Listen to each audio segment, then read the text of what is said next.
Steven and Larry, and we're talking Swish.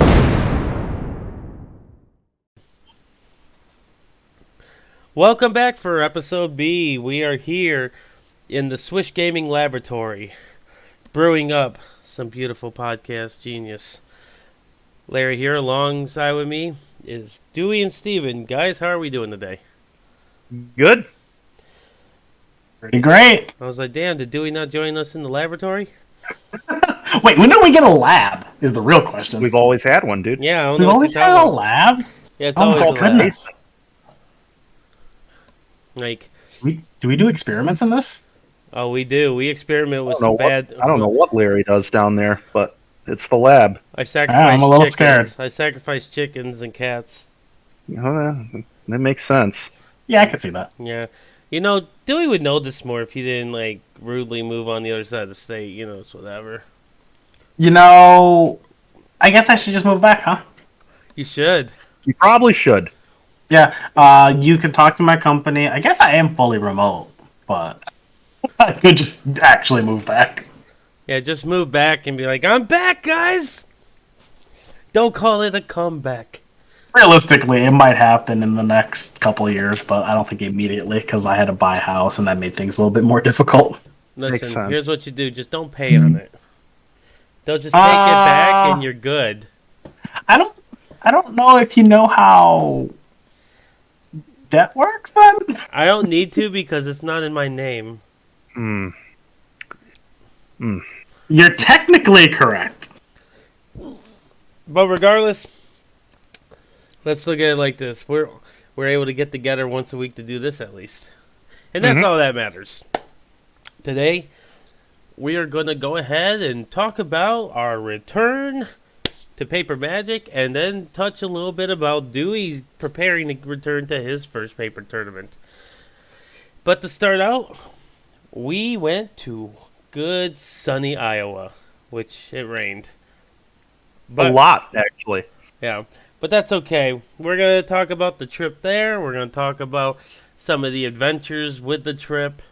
And then we're going to talk about the performance throughout the day and how we were able to go from the bottom to the top. So without further ado, let's just jump into it. So we left on Friday. We left around 10 o'clock. James drove here from Jackson. And when he got here, we were like, "Hey, you're driving." You guys are savages. Moment. Classic James moment, truly. And he drove the whole way, both ways. Yep.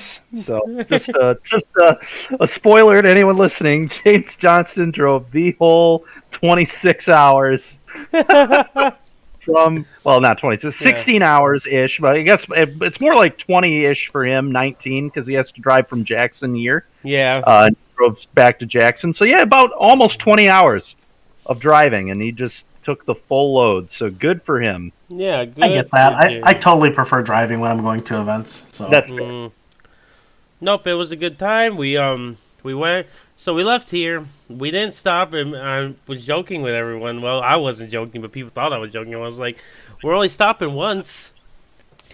And Steven, how many times did we stop? once on the way there. Yep, we stopped 4 hours in.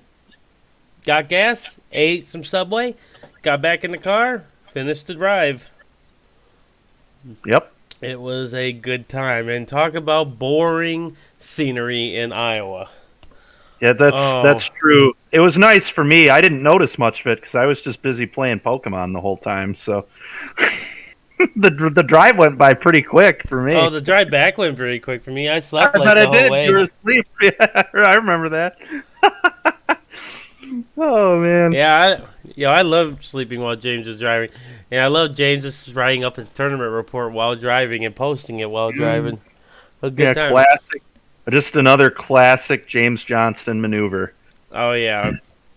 Classic James. But that's okay, though. So we got there. Let's talk about when we got to the hotel. So we get to the hotel, and there's a sign that says, "We'll be back soon." I'm assuming there's like this older middle-aged Asian woman working. at the pool and stuff. So I was like, I'm assuming she was a worker she was attending to the pool. So we were just standing there watching the news or whatever that was on the television. She eventually walks in, and she's like, "Do you have a reservation?" And I'm like, "Yeah, I do." And I was like, "It's for Larry Fields." She responds to me, "Oh, I canceled that." My instinct is she's fucking with me, right? Yep. I was like, "Oh, she's just fucking with me." She just canceled it. She's and then she was like, "No, I canceled your room today," and I was like, then I was thinking, I was like, maybe she's not joking. I was like, well, it should be canceled because I have my phone now with the booking on it. I was like, it says it right here. And she was like, yeah, like, boss said to cancel it because you didn't need it no more. I was like, I don't know why. Like, so stupid, dude. I was like, so she had to go through, and she was like, we don't have no more 2 beds available. I was like, yeah, that sucks. Like, I was like, I made the reservation. I did my job. Like, I did what I'm supposed to do. So she ended up going through, and I guess she had to rearrange some people, and she was able to get us a room with 2 beds or whatever. We were in one of those handicap rooms. Oh, I didn't even notice that. That's fine. Yeah, that's the barrier-free ones. What? Barrier-free ones. Yeah, they have like the thing you can sit in the shower. Mm-hmm. And it's a little more roomy in there, or whatever. So Fair enough. We went and got the room, and we were just like sitting. James was going through his deck and stuff. Steven as well. We were just chilling and stuff. I think I turned on like Sports Center or something. We just waiting for Andrew and them to get into town. Yep. I'm in communication with Noah throughout the day, last few hours or whatever, because we're talking about Zombie Burger and whatnot. So I go and get us a table. For Zombie Burger because they're going to be in around 8 o'clock. We head downtown to go get in the place, and then they're like, all right, we got you on the list, so we just wait for Andrew. Right when our table's about to get called, they show up. Right perfect timing. And I was like, ooh, I didn't think they were going to make it. Because 2 of the 3's phone died. It's like they don't have card chargers. Don't understand that. How do you not have a card charger in this day and age? I don't understand how your phone dies on the way. I have a car charger. I have a backup car charger. I've got chargers for other people. I have an inverter in case we need to plug in anything else on top of that. Dewey, you're a prepared man, dude. Your team are not prepared men. Just remember that. That is a true statement. But yeah, fast forward, we went and go get the food. So this Zombie Burger place. Well, while we were waiting, me and Steven got some drinks. Right? I got this drink called the Zombie. It was pretty strong. It was in a zombie glass, though, so it was kind of cool. And Steven ordered this drink. Couldn't tell you what it was. And the guy was like, hey, good thing. He's like, you're the last one to ever get this drink because we can't get this alcohol anymore. Mm-hmm. And I was like, oh, that's cool. So Steven got the last drink they were ever to make of whatever this drink was called. Yep. I don't remember the name of it either. It was pretty good. Mm-hmm. Yep. I like how you don't remember. No. Nah, Steven ain't gonna remember the name of no drink. That's not Steven. Nope. But yeah, we go get our food. Now, this menu is insane. Like, what they have different drinks. Like, they got the shake called 2 Swirls, 1 Cup. They have burgers. Like, my burger was like between 2 grilled cheese sandwiches. And then for some reason, right, I can't explain it to this day. I decided to order a triple burger. Not the basic single. Not just a double. I was like, I'll take a triple. You know what? Give me some fries. And let me get an appetizer of cheese curds. I don't know what was going on with me when I ordered this. To be fair, the cheese curds were those were excellent cheese curds. They were really good cheese curds, not gonna lie. But yeah, the food was there. Anybody that's listening that they're gonna hear this later in this episode, I definitely recommend Zombie Burger. Their food was excellent. Just excellent food.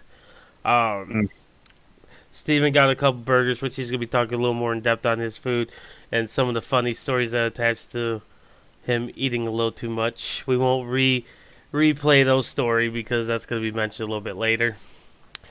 But it was pretty entertaining. Yeah, and then we went back and we got to play some Mario Golf. This is all on the first day. We haven't even touched the card of Magic yet. Mario Golf. Have you ever played video games on the weekend with the guys? With the guys, like I've hung out at like Andrew's house, and we've done some there. We'll do like party games at a hangout on occasion. So yeah, I mean, I guess that would be it. But I haven't done it in quite some time. I think New Year's was the last time. Okay. So we went to play Mario Golf, and here's James Johnson. This is classic James's life, right? He is cocky now because he's in the lead. In the lead after the second hole. Yeah, after the second hole. So he's super cocky, right? Keep in mind, we're playing 18. I don't think this registered to him. We played 9. We ended up playing 9. We ended up playing 9. But keep in mind, we had it set for 18. So the intention was 18. And after hole 2, he's talking like he's the god of Mario Golf. At least with the level of shit talk he was bringing to all of us. To be fair, I think shit talking and video games just go hand in hand. I would have never. They do. You're right. Larry is too good for that. Way too pure to shit talk during video games. But the rest of us are. He's a pure individual. Yes, he is. Yep. I am the purest of players of the video games. But no, he almost was a saint. I think we're past saint level. I think what we call a god. But James is over there talking a lot of crap to me, and Steven particularly. I don't know why he was putting us on blast. Not sure. Who knows? Yeah, very big mystery. So we go, and he gets to like hole 3. I believe it was hole 3. He gets put behind, like, down this cliff-looking thing. I swear it was like a cliff thing. It's looking like he's Happy Gilmore. Like, just struggling. And he keeps hitting this thing. It hits the wall. Andrew has to help him, be like, yo, you got to hit it back, and you got to sacrifice some strokes to try to get back in this. Safe to say, he was no longer first, and his shit talk did not continue. In fact, he ended up finishing last. Oh, whoa, he's doing that wrong. Whoa. I'm actually wrong. I am wrong. Never mind. Because I was trying to, in the last hole, I was trying to do some fun stuff that didn't work. But, man, it was a good time. It was a good time. Be fair, I was getting super tired, too, so I was losing focus. Yeah. So I was just bullshitting around to try to keep me entertained. Yeah, you definitely need... Like taking Steven's turn. Oh, yeah. I almost forgot about that. Wait, you took someone else's turn and you still lost? He lost and I still won. He cost me a stroke and I still won in the 9 holes. Spoiler. Yeah. For everybody listening. Yep. Steven only wanted to stop at 9 holes because he was in the lead. Yep. I think it was more because it was like 12:30 or 1. No, that had nothing to do with it. Nothing to do with it. It was all Steven. Rather than, talking Magic, we were playing Mario Golf. It was a good time. That's how Team Swish prepares, baby. Mario Golf. That's the preparation you need for what we're about to tell you about the tournament, though. Mm-hmm. So let's fast forward now. We're just going to jump right to the tournament. We don't need to tell you about our beautiful Starbucks adventure, but it was delicious. Mm-hmm. At least I thought it was. But we get to the tournament, and it's been a long time. Like, going in that room with all those people and seeing down the right out of deck list, it was wild because we haven't done it in so long. Yeah. It was nuts. Like, just because... Man, it's like one of those things you don't like. Imagine it's kind of just think of like being in jail and you finally get to go step outside.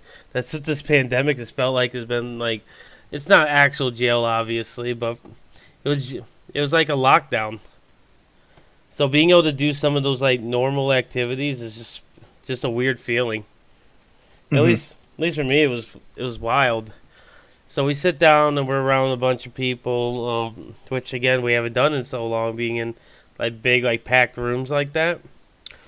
So we filling out our deck list and stuff, and we're just sitting there getting ready, and we're using the companion app. We're getting all ready for that. and the pairings go live. Well, let's talk about the player meeting, because this is pretty funny. This judge had no idea how a team tournament ran, like, at all. Yeah, it's very true. First, he's telling, like, all right, if you win, you need to be like, all right, if you win in Modern and Legacy but lose in Pioneer, your result is 2-1. If you win, then we're like, what? Like, everybody's looking around like, what the hell is he talking about? And people are like, you actually do it as 1-0 because it messes with the tiebreakers and all that, and that's how they always do team tournaments. He's like, really? Okay. If you win, it's 1-0. And I'm like, what the hell just happened? I was like, what the hell just happened here? But whatever. And then people start talking over him. Just like, you know, how Magic players will chit-chat. Yeah. The owner of the store was like, hey, shut the F up. And he didn't say F. Yeah. He said, shut the F up. And then the judge just went back to his groove. I was like, and then they started doing it again. He was like, shut the F up. We're not repeating ourselves. Yeah. That owner was gassed, man. He wasn't It was playing around. hilarious. He knows how to interact with some Magic players. That's definitely the way I'm to over get it. there crying because I thought it was There have been many times where I wish I could do that exact same thing in a classroom of kids, but let me tell you, it's not acceptable and you can't do it, unfortunately. But more power to that man, dude. Anytime I've ever led something like that, it's always been, I'll be here with when you guys are ready. The longer you talk, the longer I'm going to wait, which is the longer you're going to take before we get to play Magic, or the longer we're going to take before we get things going. So I'll wait till you finish up. Yep. You got to treat Magic players like children, man. Yep. But yeah, Oh, we get done with the tournament, not the tournament, but the players meeting, and they're like, pairings are live on the companion app. And we're like, oh, sick. Oh, another thing, they're like, the companion app does not know how to support team tournaments. One of the most popular formats in Magic these days. Good job, Wizards. Good job. But Yeah. all right, cool. So instead, we're gonna have to do a cut to top 8. I didn't think of it anything at the time. That's gonna be relevant later. So they're like, cut the top 8 instead of top 4. Okay, that's cool. Whatever. Oh, we're chilling. We're sitting there. Pairings are live. All right, cool. So I grab my bag, throw my bag over my shoulder, stand up, pull my phone out of my pocket. Look at my phone, and it says, congratulations, you have the bye. And I was like, fitting. Been excited for a year and a half to play Paper Magic in a competitive tournament again. Get the bye. Mm-hmm. James is over here because James is pumped before the tournament because he's getting ready to play Paper. We got him excited just for him to get the bye. Keep in mind for those listening too, James did not play online like we did, so he just like straight up has not played Magic for a year and a half almost. Since he top 8 the Classic, which he'll let you know about if you see him. Usually when he introduces himself, he's like, hi, my name's James. I got second in the Classic of Vampires. Claim to fame. I don't think you guys have heard of this. Did you know that he got second in the Classic? Did he? Oh, yeah. Wow. News. We should update Facebook. That's the only post I'll make. Yeah, the only one. But yeah, we get the bye, but James decides to go scout the room. And when I say scout, he's going up and down the aisles. He's coming back. All right, here's what I've seen for Pioneer. And then I just going through the deck list asking about plans and stuff. He was like, what do I do against the Is It combo deck? You know, the one that they were doing with Time Warp, but they're doing it in but they do it with the Lotus God and that blue creature to make the combo. I was like, you just kill the blue creature and they don't do anything, I believe. Or if you have to obliterate the blue creature, the deck doesn't do anything. Yep. Honestly, I was like, if you obliterate something, just obliterate the Lotus God. Because that could actually make blockers. The draw creature is so bad, dude. So bad. Yeah. Dewey and I were playing a historic league one time, or like match one time on Arena, and they like indomitable creativity into that and just died on the next turn. Just put a 2/5 into play. And we were like, we thought we were literally dead. I was like, oh, this is over. And then it's like, oh, 2/5. I'm like, they did all that work for a 2/5? Yeah, I had that happen the other day in like a Pioneer League too. That I think I was watching Nick Learman play, and they did the same thing. And I'm just like, man, these decks suck, dude. They just go get a 2/5. Like, what does this even do? Now I understand what the combo is. Now that you're you talking do it about with Lotus God, and you don't pretty much get. Yeah, well, they did not have the Locust God, and they did nothing, and it was nice. It was nice. Like, what are these people doing? Just grabbing the 2/5. Well, they're dead, so they just cast the spell to do something. I don't know, man. Bro, who knows? That is so wild, man. Right. Well, because you can spin into the god too, can't you? You can hit one or the other. Or is that not how it works? Usually, you just do it for 2 and you kill your opponent. Yeah, that's nope. That sounds smart. That sounds smart. Let's not do that. Yeah. Yeah, that's crazy as hell, man. All I know is that is not how I'm playing that deck. But more power to him. That's how I've seen it played twice, and I'm just been like, what does this deck do? Oh my god, bro. Kids at home, if you're going to play a deck, play it right. That's all I can tell you. Mm-hmm. But yeah, he's scouting the room. We're over there watching the fellow Swish members in their games. So we're watching Noah and Steven's more focused on the Noah matchup. Yep. I'm over there watching a little bit of Kyle and Andrew play. Andrew's up against Lance. Kyle is up against Izzet. Kyle easily wins game 1, but game 2 and 3 didn't go well for him. But I believe that was his only loss of the day, too, in Swiss, was in that first round. Yeah, it was, yep. Well, so even if it didn't work out well for him overall in that round, he still had a good day. But Noah's over there having a close match and stuff, so I'm just saying, I end up watching Andrew maneuver pretty well to beat the Lance player. We got to learn the sweet interaction with Vasuza and Urza Saga. Do you guys know about that interaction? That sweet interaction? Thespian stage, right? Yeah, Thespian stage. My apologies. Yep. But you know the sweet interaction, Steven? Yeah, you like copy it and like keeps the text of whatever saga it's on or whatever. Yeah, so when you copy it, you gain the abilities itself. So you become the saga, and then when you get those new chapters, it inherently gains those on top of it. Mm-hmm. So then you can copy, let's say, a basic forest, which is ideal. You can then just constantly pay 2 mana and make a XX token. Yep. yeah, that's nuts. Like, such a cool interaction. So for those that listening that didn't know that, I learned it. Mm-hmm. Like, super sweet. Super sweet. Now, we finally get to play our match. Round 2, we're 1-0. We're at table 1. And I'm like, oh, that's cool. So we going across from us. Well, across from Steven is Greg Orange, Pro Tour champion. And I thought he was just some rando. Yeah, I was like I'm the one that told you.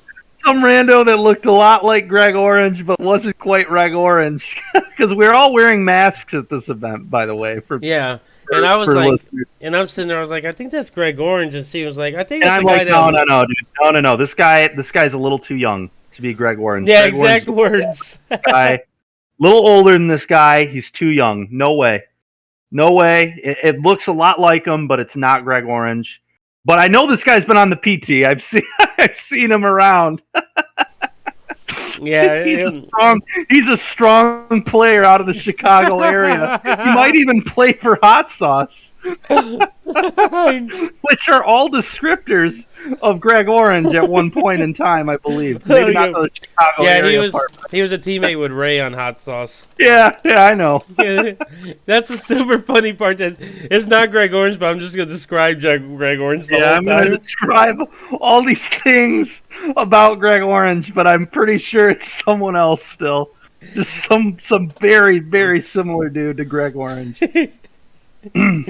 And so we're up against Greg Orange's on Izzet Murktide. Yeah. Yep. And James is playing vampires against spirits. I'm over here. I'm playing the sweetest legacy deck in the format called Urza. Urza Stompy. Fun fact, I was the only copy in the room. You'll know why shortly. You'll know why shortly. So I go, my opponent was playing Sultai Coco.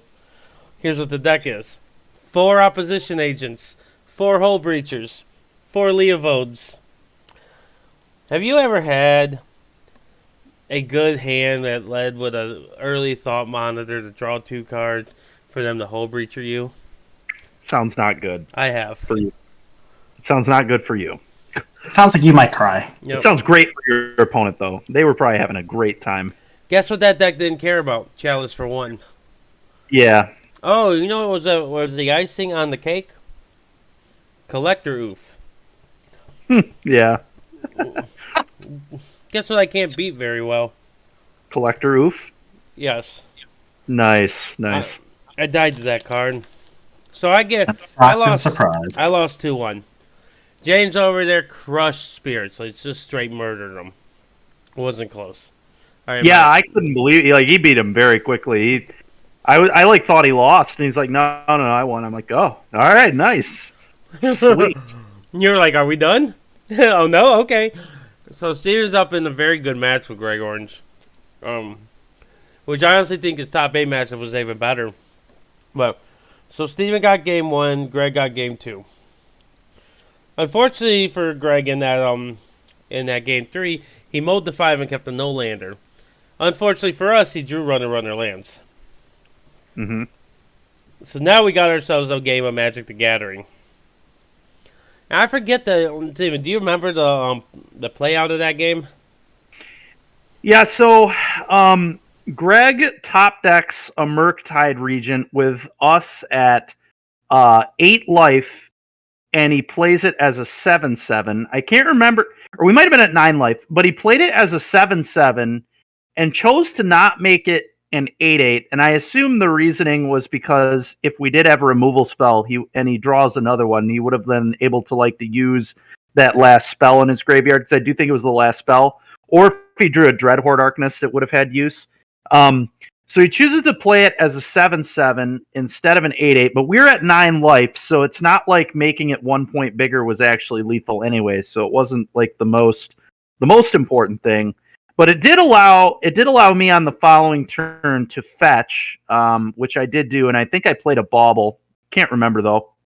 But I played a fetch, and I fetched, and it was very important. The land drop was super important because it allowed me to cast Dragon Rage Channeler and cast Luris plus another Dragon Rage Channeler in the graveyard to have blockers for the Murktide Regent. And Greg also has a Dragon Rage Channeler in play, and we have a Kroxa.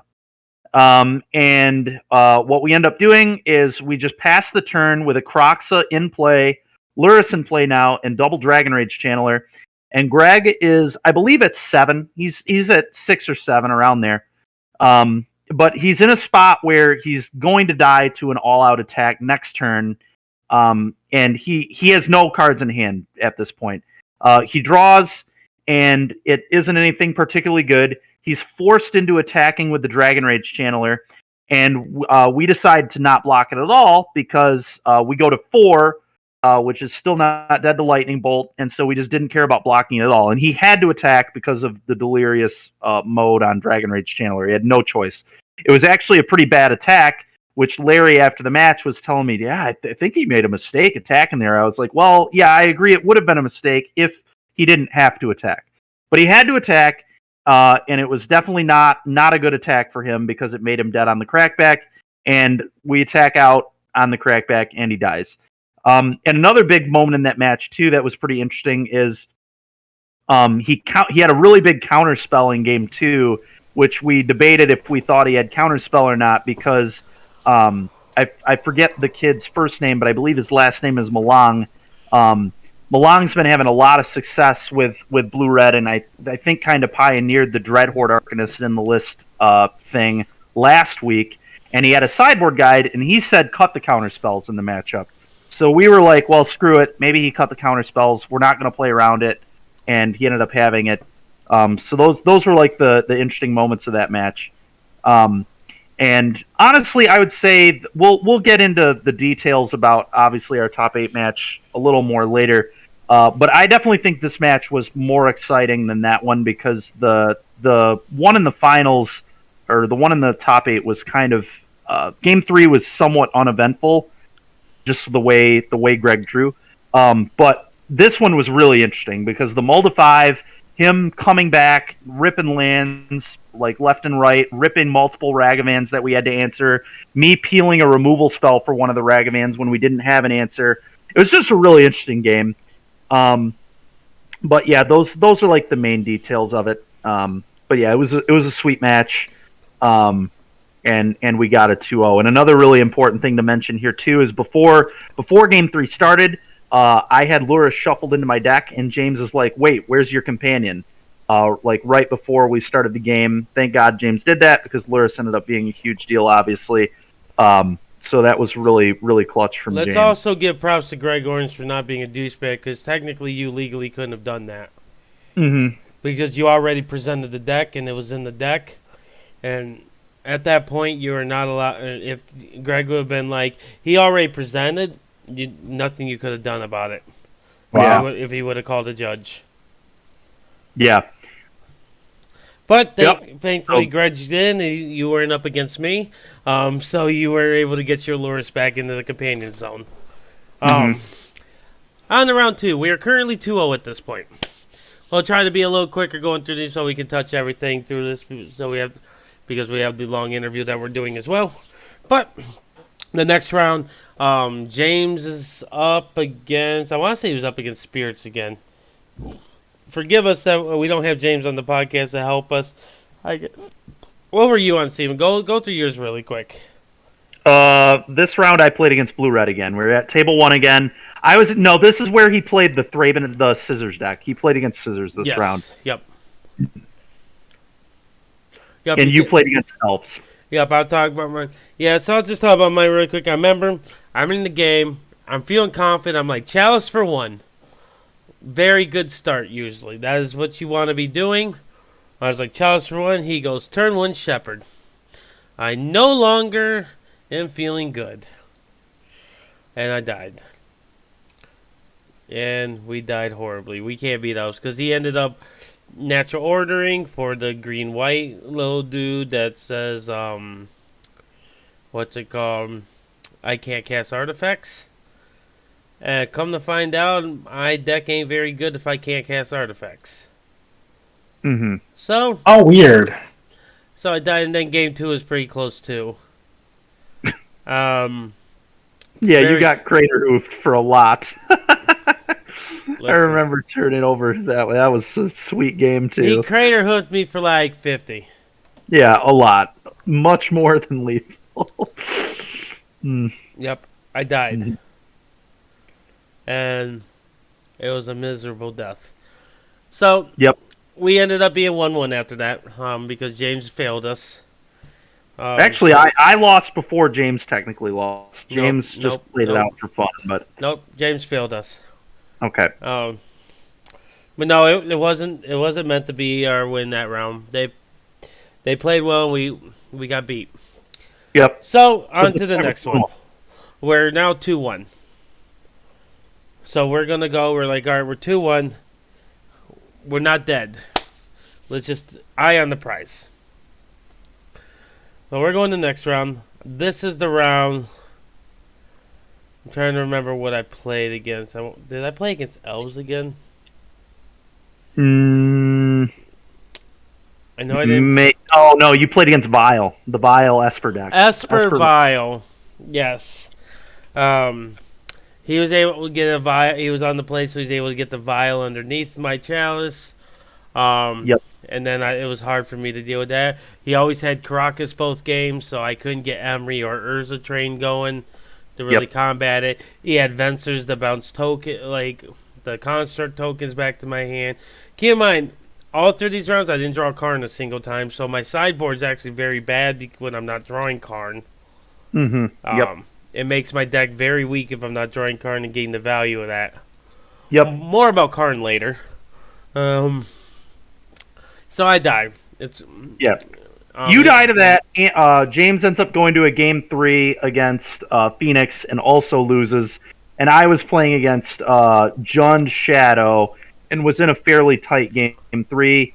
My opponent was slightly ahead, I think, but it was pretty close. But either way, so we lose that round, and we're 2-2. And at this point, we're pretty sure we're dead. We're pretty sure that we're not going to top 8. You guys want to stay to play just because, you guys want to keep playing because it's a paper event. And honestly, at that point, I was also pretty sure we were dead. And I was like, if I would have been with people who didn't want to stay and play, I would have been fine with just leaving and going home because I had to be up pretty early on Sunday morning and was pretty certain we were dead. But because you both wanted to play, I didn't even say anything. I'm like, yeah, whatever, we'll play. Not a big deal. Screw it.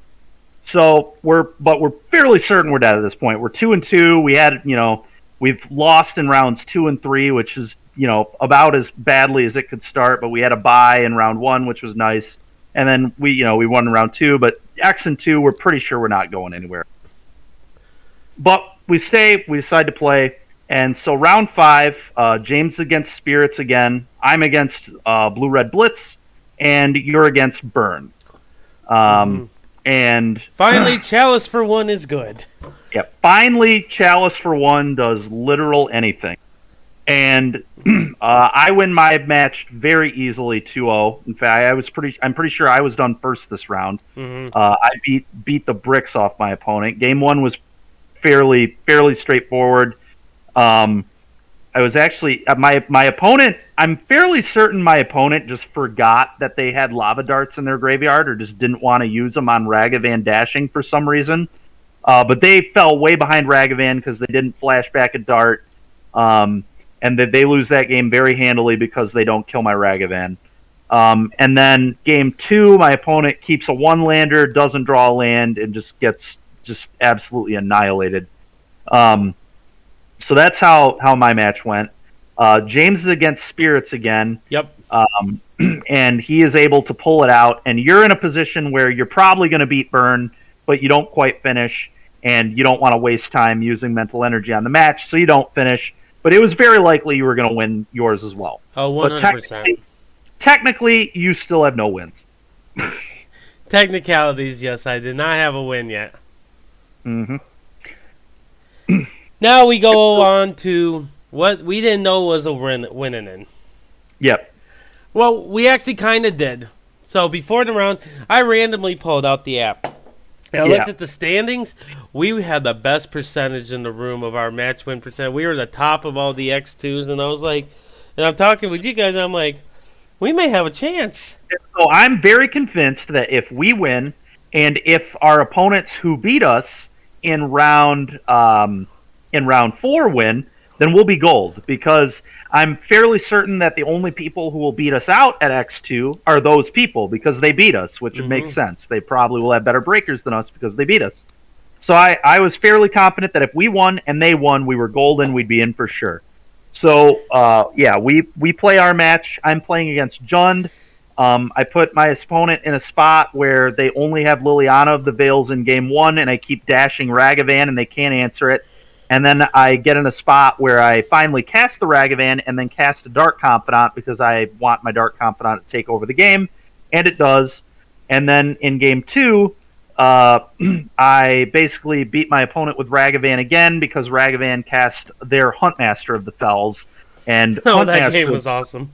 Huntmaster of the Fells, flipping back and forth, took over the game for me. And so, I win my match. And I believe, had you lost yours already? Let's talk about this match. Whoa. Oh, yeah. All right, for one, I won. Okay. Okay. So get out of here. Get out of here with that. I won that. Well, technically it would have been a non-finish again, but my opponent was so dead. But let's talk about these games. So I was bodying them both games. Well, I should have beat him 2-0, but he hit a terminus in game 2. Right? Here's what happened after that terminus. And now that terminus, because I bobbled him and saw terminus, and I was so ahead. I had multiple construct, had Urza and Emery in play. We're looking good. That terminus was so brutal. So I have a Karn in play at this point. And I know my play because I'm holding the lattice in hand. I know my play is to try to stick the lattice and see if he has 2 cards in hand. He had Force with a pitch card. If he didn't have it, I probably still can win this game. Because, I would just animate lattice over and over again, start hanging for 6. Yeah. He had it, so I was like, all right, tick down Karn. Here's what I found out that day, guys. When you tick down Karn, do not pick up your deck.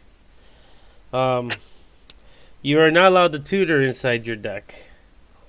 I know it's confusing because the card specifically says go to your sideboard, but some people may think that's your deck like me. So I'm looking at all these lands and I'm like, what am I doing? And I was like, looked right at my opponent. I was like, I need to call a judge. I shouldn't be looking in here. So I called a judge, got the warning, yada yada. It didn't matter. And then I proceeded, because at this point, everything that could have went wrong in those sequences did. I grabbed a 1-drop when I have a chalice in play, and then I countered my own spell. Yeah, it was good times. Good times. And then game 3, we were so far ahead. We were just bollywopping them, like just smacking them around. Fair enough. But I didn't get to close it because you guys won a little bit too quick for me to do it. James ends up winning a tight one against Arcanist. And so we did our part and we won. And so, at this point, we're pretty much just sitting around waiting.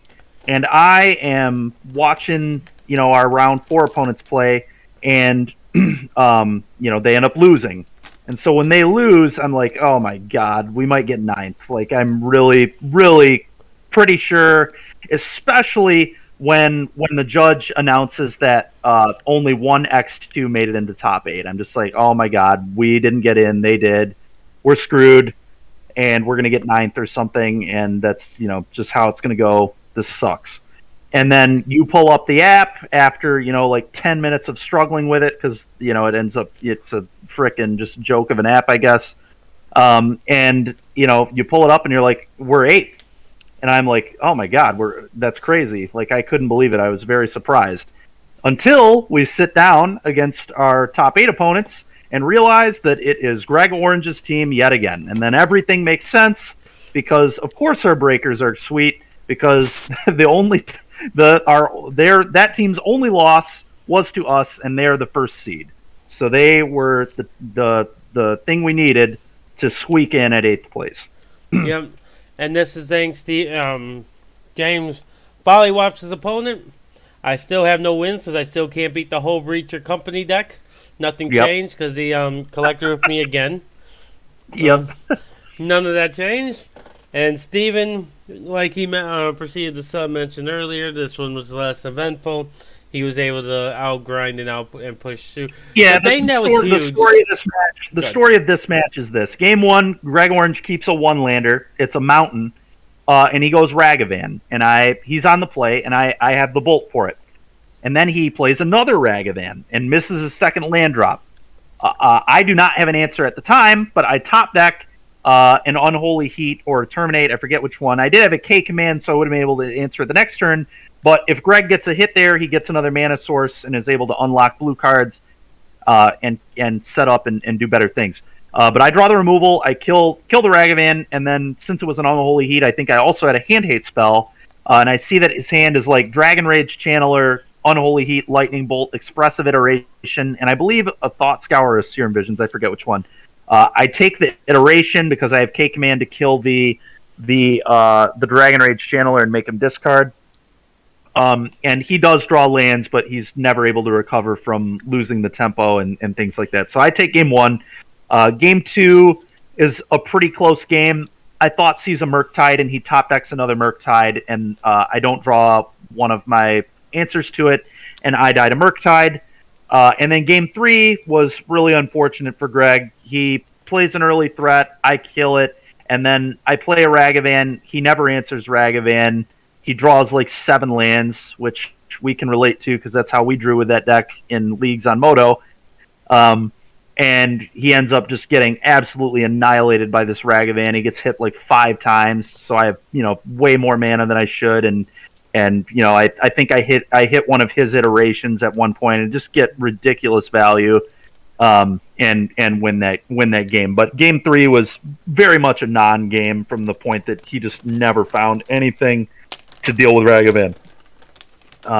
But yeah, so that's kind of how that game went for him. And so we were on to the semis at this point. Now the semifinals, the big match, the match that everybody came to see. Swish on Swish action. Yep. We get paired against Andrew, Noah, and Kyle. Let's talk about the prelude and the hype. Noah finally got his first win in the last round. Yep. I still haven't got a win. A technical win. Yep. Steven's over here playing against Kyle. Alright, so I'm going here. James mentioned this in his tournament report. Not a lot could happen for me that day, but I mustered up the courage and the ability to finally get a win. Unfortunately, it was the inspiration to make sure Andrew didn't go undefeated with Painter. Yep. I could not let that injustice happen to the world of Legacy. So I was fighting for Legacy. You were. And I 2-0'd Andrew. Game 1, I challenged him for 1, then I challenged him for 2. He scooped to that, surprisingly. Game 2, I just made sure I protected Karn at all costs. Yep. He couldn't beat the Karn. Yep. So you are finally with a W on the board when it matters most, and James yet again comes through in the clutch with a big win, and I get my second DNF on the day, and it was a really nice one to have. Yeah. So we get into the finals, at which point we realize that there's like a series points system going on at this shop that the guys that are sitting across from us are interested in, and we negotiate a prize split such that we got $100 more, and they got the extra points that they wanted. They get a guaranteed entry into their invitational. Yep. So they get what they want. We get a little extra cash. We walk out with $1,000, $333 a person, and yeah, that was our weekend in a nutshell, and could not have possibly gone really any better. For Swish in general, though, let's not just talk about like both teams being I know. Make top 4. Yeah, like especially with the start you guys had too, though. Like I love that. Oh, it's just unbelievable. Honestly. That's why sometimes you just gotta keep playing. This is example. Magic, you got to get lucky, man. I mean, it's just that's an example right there. Our fate was entirely in the hands of who we beat in round 2, and then we were able to beat them again en route to the finals. But yeah, no, I mean, yeah, things lined up really well for us, and we didn't play perfectly all the way through, but I do think mostly we played quite well, especially for not playing for so long in paper. Yeah, and yeah, it was just nice to be able to do that, man. Obviously, it was a crazy weekend for Team Swish for sure. Yep, and hopefully we can try to have that carry over, because even though you abandoned us and you turned into a traitor, I know you're still Swish. Yep, we'll see. Swish and RIW are teaming up once again. Yep. We've had Connor on this cast. I believe we've had Zach on this cast. Yep. So we know some RIW. We know. So, yep. Hopefully RIW and Swish can both have some good results this weekend. Hey, there's top 4. That's perfect amount of room for all 4 of us. Great. Yeah, I forgot. Yeah, Swish has 3 teams. I forgot about the third team. We just all, yeah. And I can't Green Crush Andrew this time, because I'm teaming with Andrew. It's just fitting. Mm-hmm. But no, I'm looking forward to it. Let's talk a little bit with you, Dewey. This is gonna be your first competitive tournament back. Yeah, I'm actually really excited for it. I wanted to make sure it happened no matter what. Actually jumping through a bunch of loops here. Coming back into Grand Rapids, crashing there with all my cards so I could put together a deck, and then I can finally head out on Friday with you guys. So, but yeah, I'm excited to actually play in paper. I didn't get to like play in paper the way I wanted to before to prep for this tournament. Because I like had mentioned it to a bunch of my friends. I was like, "Oh, you definitely should play like FNMs, or some just local tournaments in general." And nothing's happening right now in my area. News for you, though, the good news for you is you're playing Amulet, also with no Saga, so it's fairly straightforward. You don't have a bunch of triggers. Your triggers are pretty obvious. You're going to trigger your opponent though with Amulet. I'll tell you. Yeah, and it's a deck I'm very familiar with, so I don't mind. That helps a lot. In my case, I'm definitely glad I got at least a little bit of reps in, because at FNM I forgot to reveal my companion a couple times, which is to be expected considering I've never played with a companion in paper before until those FNMs. So I knew that would be something that I would have to watch out for, and mostly I did well on not missing that. And then I didn't miss any bauble triggers, which I also missed one or two at FNM. Right. So it was another thing that I just, knew that I would need to focus on. As long as if they're happening at FNM and not at the big tournaments, that's what's supposed to happen. Yeah. That's exactly. I know I'm excited. I'm teaming with Duy. I'm teaming with Andrew. It should be a good time. I think we're going to have a really fun time. It should have been Team Talking Swish, by the way, for everyone to know. 100% was supposed to. We'll run it back on the next team tournament. It was. I told them I couldn't, and then an hour later they said, "We replaced you." And I said, "Okay. I gotta go find someone else." You said I 100% can't go. I did not. I said I don't think I can go. I'm pretty sure I said we can. This is we'll look at it later. I'm pretty sure I said I'm pretty sure I can't go. Your exact words verbatim. I have it on my phone right here. I put it on Jesus Christ. I can't go. I put it on. That is just. Yeah. Okay. That's not what I said at all. I'm pretty sure I said I'm pretty sure I can't go, and then after talking with Julia about it, she said, "Oh yeah, go ahead." Yeah, no, you were like, "Let me check real quick," because I remember I was in Florida at the time, and you were like, "Yeah, I can't go. That's like Julia's sister's thing or something like that." Yeah. And then I was like, "Well, I'm still down to go," and then Julia was like, "Do you care who we get?" I was like, "I prefer a Swish member. Like, that's my first preference. Don't care." Fair enough. Yeah. And then he was like, "I got Andrew," and I was like, "Okay, I just wanted to be a Swish member." Like, that was all I asked. Yeah. Because I was doing this like while I was on vacation, so I didn't have like a lot of time to like look into anything.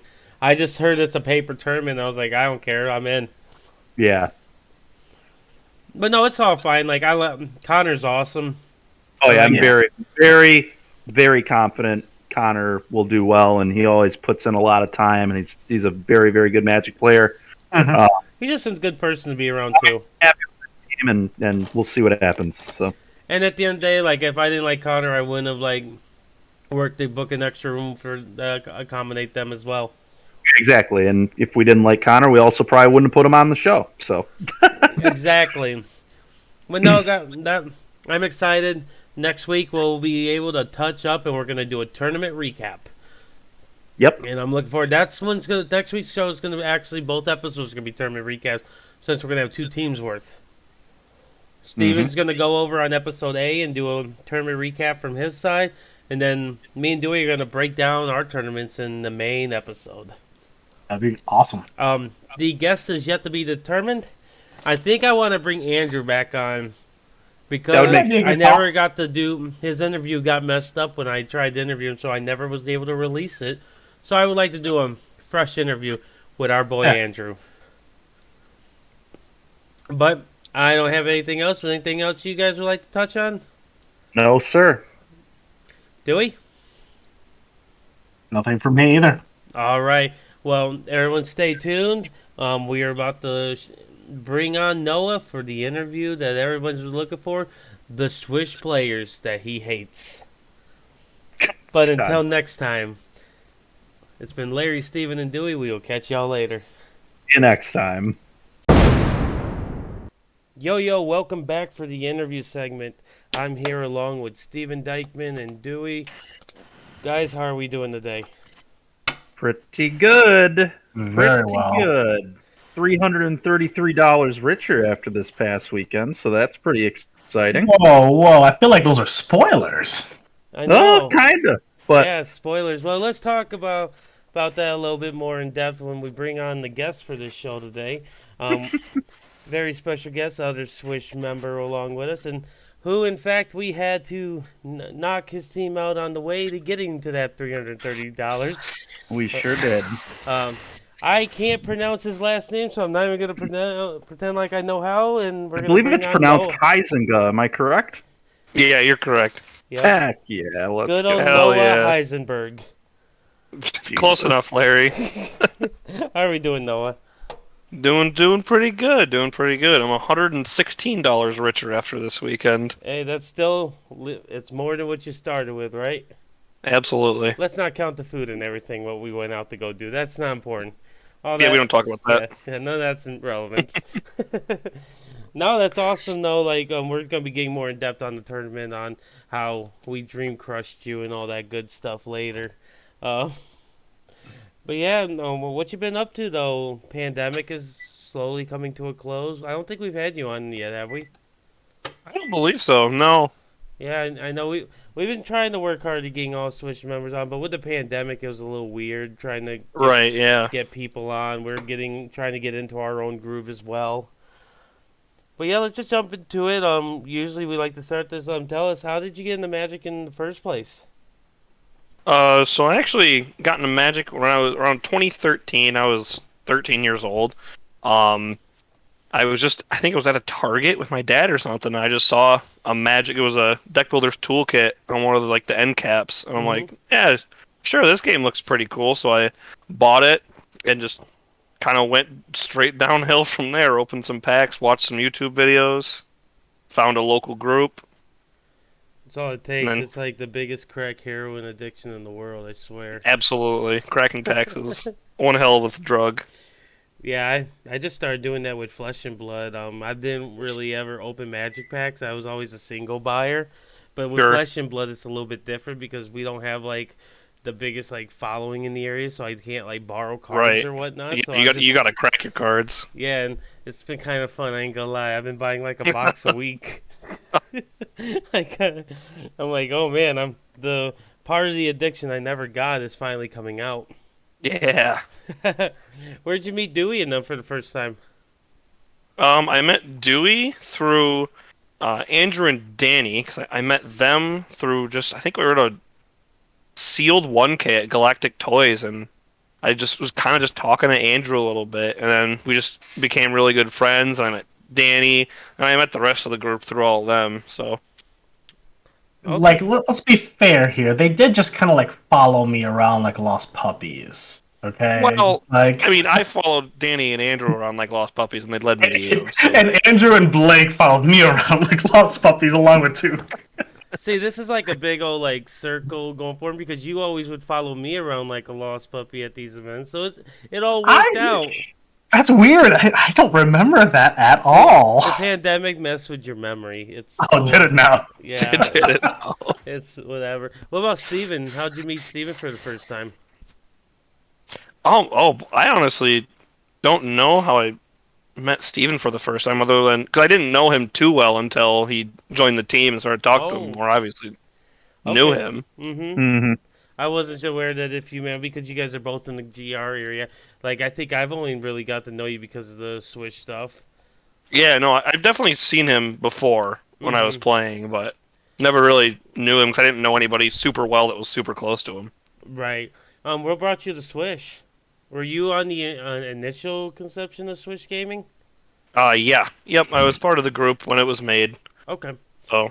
Yeah, because I'm not... I think I've talked to Dewey about this, about who was the original Pew, but I can't remember none of it. And never hurts to retouch these things. So, nope, not at all. So you followed Dewey around like a lost puppy, and he felt bad for you, so he's like, you could join Swish with us. Yep, pretty much. That's how I'm hearing it. Yeah, basically. So what got you into Tron? Because that's what you won regionals. That was regionals, right? Because Andrew won the Yeah. SCG, the NRG event, and you won the regionals event. Yeah, so I think it was season 2 or season 1 regionals of 2018.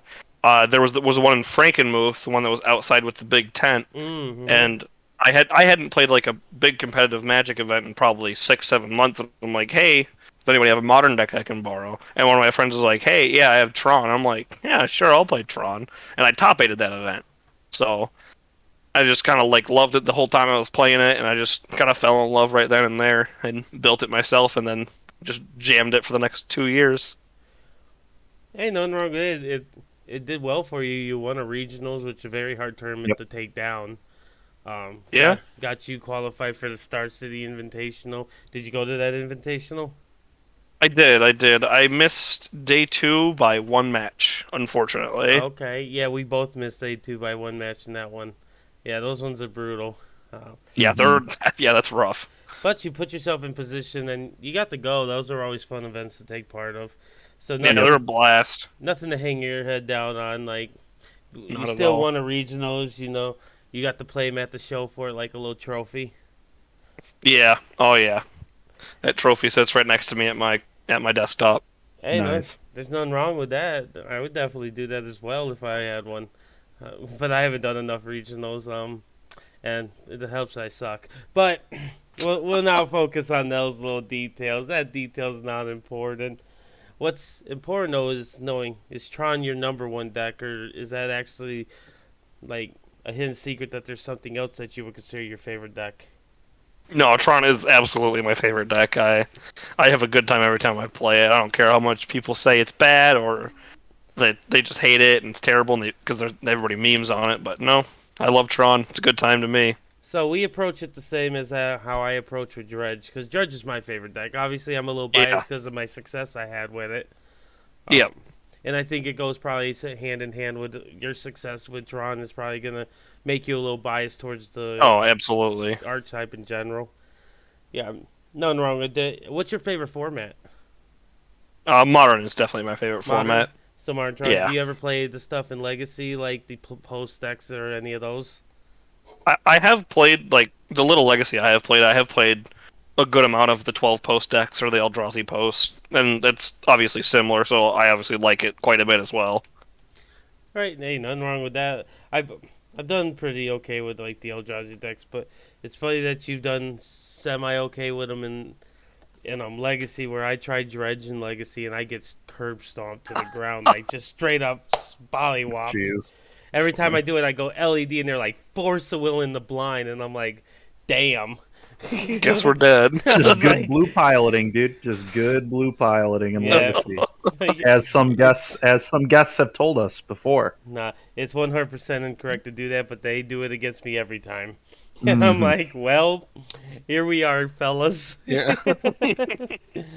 But no, so you play a little bit of Tron. I know we're gonna be getting into the Iowa event, which you didn't get to play Tron at, and Nope. how who knows if maybe you could have a little more fun and finish a few more matches. But we'll get into all of that in one time. Is there anything else you want? Anything you want to add, Dewey? I'll give you guys a second to chime in too. No, I love the fact that like your favorite deck is Tron. Like it's one of my favorite decks as well, and I'm like known for it on the local scene. But like competitively, I've had like zero success with the deck. I was looking back on like all the tournaments I've actually played with it, and I'm like, man, Mm-hmm. I suck with this deck in tournaments. Mhm. Yeah, Yeah, at this point, both you and I are both locally known for it. Yeah. Yeah.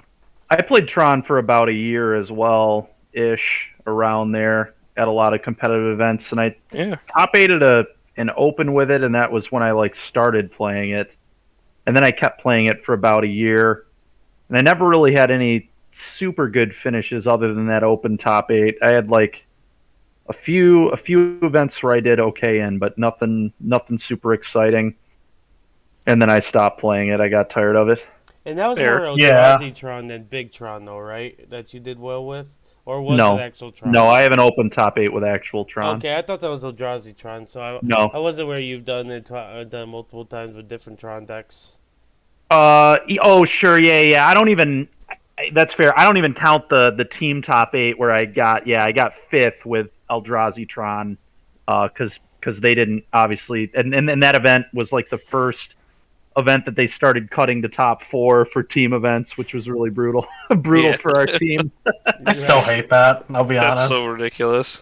Yeah. Hey, I'm going to let you know that I like the top 8 team tournaments because let's hypothetically say they do top 8 teams in the 8th seed. Just off the top of my head, like let's say the 8th seed seeks in. Hypothetically, if it just so happened that the 8 and the 7 seed were able to run the table and get to the finals, how exciting and neat would that be? Yeah.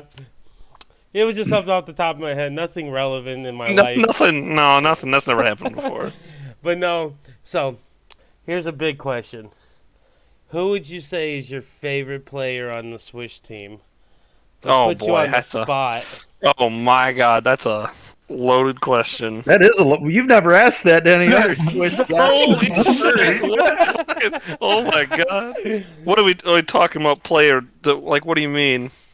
Just favorite person? Yeah, who's just your favorite person on the team? Don't worry. Wait. I feel like you should bend this at least. Like, how about like a favorite person you like to travel with? Your favorite competitive player? I didn't want to say competitive player because we know it's me. So I wanted to give everybody a fair chance, Dewey. Okay. All right, let's just say favorite person to travel with. Favorite person to travel with would either be Andrew or Kyle Montgomery. Those are 2 of my favorite people. Andrew, I've just been friends with for a while, and Kyle, same thing. I've lived with him for a few years, so yeah, it's always a good time. Yeah, I remember when you and Kyle were roommates. Like actually, the Chicago trip we did, I think you guys, or Indy. It's one of those 2 before the pandemic, before the world crumbled. Yeah, it was I think it was one of the Indiana tournaments where we always drove down together at like 3 in the morning after he got out of work at midnight, and we had to be at the convention center at 9 a.m. 4 hours away. Okay. They're troopers for that stuff. I don't know how you handle that. I've definitely fallen asleep while watching one of Andrew's matches at a table. Listen, me and Ray is the king of him getting out of work at like 11 p.m. to get out early. Us driving to Columbus and hanging out at the Hollywood Casino till the convention center opens. That's amazing. So we have no shame in what you just said. Like, we are the kings of doing this. Absolutely. So, now, you said it's between Kyle and Andrew. If you had to pick one, now who's the favorite of the 2? Well, don't let Andrew know, but I think I'd have to pick Kyle. All right, well, he uploads these podcasts. I'm well aware. And I'm going to be saying a snippet of this. Well aware. I'm saying a snippet to every member to let them know that, Noah don't like you. He said it right here in the podcast. That he got to second place. He ranks you below pretty much everyone else. Yes. Pretty much everyone. I'm be like, I can't believe it. You were going to be in my top 5. He said you shouldn't be on the team. Like, wow. Why you got to be like this, Noah? Oh my God. But yeah, Steven, did you want to add anything before we move over to our main topic that we're going to be talking with? No, I don't think so. I think that was plenty. I don't know. We can ask some more questions about Swish members if you'd like. I have. No, it's all right. All right, Dewey, I'll go ahead and let you take the lead on the main topic. Yeah, thank you so much. So with that, Noah, we are jumping into Iowa, right? Yeah, first. Absolutely. I didn't get to attend this amazing team event. I'm very jealous of that. Let's start off with your team and what the format was, and then what you guys decided to go with. So it was Team Trio, so we had to play Pioneer, Modern, Legacy. I got forced into playing Pioneer because the other 2 didn't want to and don't have as much knowledge, I would say. Or I guess they said. Whatever. So I ended up playing 5-color Niv because in the format, I like the dirtily mid-range decks that just have a lot of answers and are very versatile. Because I had a lot of success with Sultai Delirium, but that's obviously not playable anymore. Mm-hmm. So Niv was kind of the closest thing I could personally find to that. And then for Modern, we had Kyle playing Jeskai Miracles, only red was for Unholy Heat, and it was gas all day. And then Andrew, the Madman, was playing Painter in Legacy. I mean, I sat in on him playing Painter on one of our Discord chats, and I was like, "Is this deck pretty good here?" Because I thought it was like an eternal tier 2, tier 3 deck. So I did too, until I watched him. I'd be in the middle of game 1 or shuffling up for game 2, and Andrew's just sitting there, finish his match 2-0 his opponent. It was like every round. I'm like, holy crap, dude, this deck's crazy. Yeah, we had to buy, so I got to watch him actually in action against Lands. And watching him maneuver, I thought he was like for sure dead game 2. And next thing you know, they're shuffling up for game 3, and I'm like, what? Yeah, I'm like, what the heck? Yeah, like he just knows what he's doing with that bad deck. And Yeah, no, that deck. what was the records for all of you guys? So this is the funny one. So Kyle ended X and 1. Didn't finish his semifinals match against Steven. Andrew finished X and 1, his only loss being to you, Larry. And then I, in Swiss, never finished a match. So, Wait. You never finished a match? so round 1 was a draw because of time. After that, every round, Kyle and Andrew just won too fast, and I literally never finished a match. So basically, for all the listeners, you're getting some really good information on 5-color nib today. Well, proven in the field. Hey, we're gonna get some good information for game 1. Game 1, we got Game you. 1. Maybe half of game 2. I think I went to like maybe 2 game 3s, and all of my matches were like 1-1. Oh my god, that's so funny. When I finished my quarterfinal match, we all started cheering, and the opposing team and the judge were so confused on why we were so excited. That's so funny, man. Oh my gosh. That judge had to probably sit there like, are they all high? Fucking Michiganders. Wow. Yeah. Man. Okay, so you were able to you were there with Andrew and Kyle, and who were the other teams that were there? The other team was Larry and Steven and James Johnston, who I had to play in the semis in Pioneer. Okay. Larry, Steven, do you guys want to talk about the decks that you guys were on then? Yeah, we could touch that. I was playing the Legacy seat, and I was playing the most broken Urza Stompy deck, the only one in the room. I crushed it the whole day. Didn't drop a game or a match. None of that's true.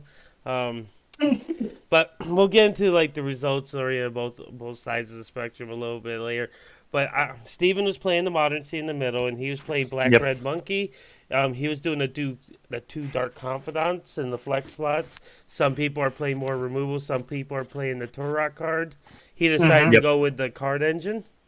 Okay. And funny enough, James Johnston, who we were going to switch him over to Mono Black, he kind of asked us if he could just like play vampires because it's what he knows, it's what he's comfortable with, and we were like, I was like, sure, go ahead, you can just all the vampires since you know the deck, and it turned out to be well because he did really well.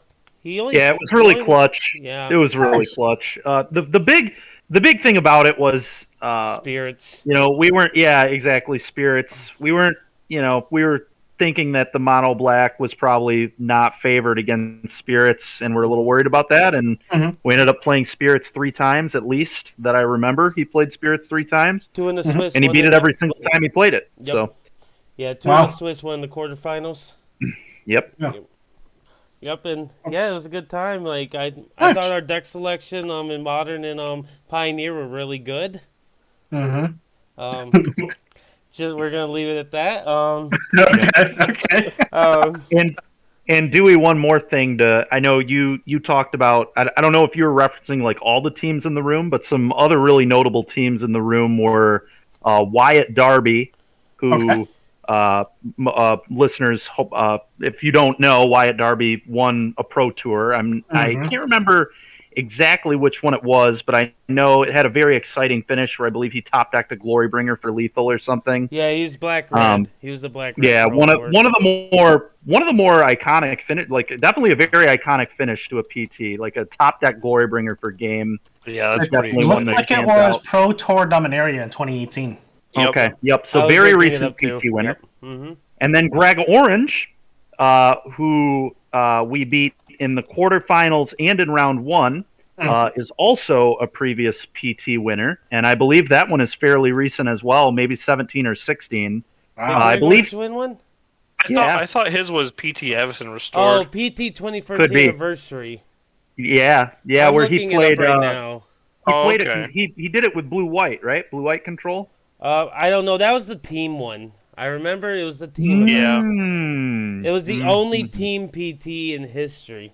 Okay, gotcha. Wish they would do more of those. That's kind of awesome. Yeah, no, very awesome. And I believe he played blue white. I'm almost positive he played blue white. Yeah, he's like Typically more a very known, very known control player. Loves playing blue, and he was playing blue at this event too, but a little more aggressively slanted blue, but nonetheless was still playing blue. So those were some obviously Stacked excellent room. Oh, it was The room kind was of actually unbelievable. room was insane. loaded. Yeah, kind of unbelievable how loaded the room was. Yeah, Yeah, Greg Orange and Steven had really good matches both times. we did. Yeah, They were very fun to watch. I kind of expect that. I mean, it's a bit of a tangent, but I kind of expect that to be the case for the coming season. Like, people just want to play Magic. Yeah, I think everybody's gonna get out.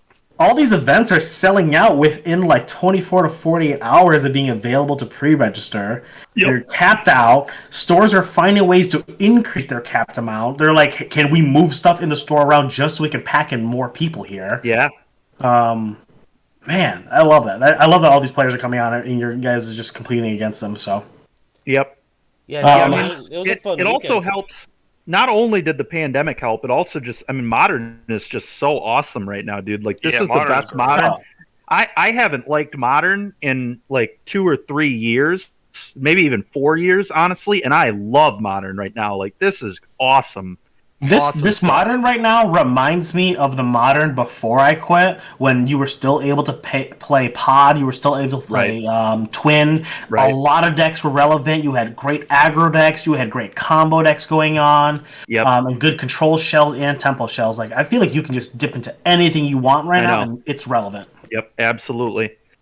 Absolutely. Yeah. But to shift us into the Pioneer mindset here, real quick, you went with Niv in particular here for a Pioneer, Noah. Yes. And you said this was a backup choice, or similar to what you were used to prior? Yeah, so this is the closest thing I could find to other than Rakdos of just a big mid-range deck kind of that goes over the top of the other mid-range decks. Pause for a second, guys. My screen just froze up. Okay. Yeah, I might have to reboot the Streamlabs. Oh, okay. Uh-oh.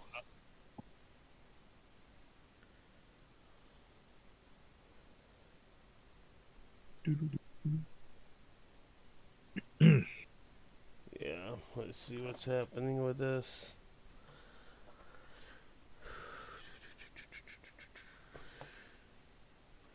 Thank God I know how to do video editing. Yeah. Right.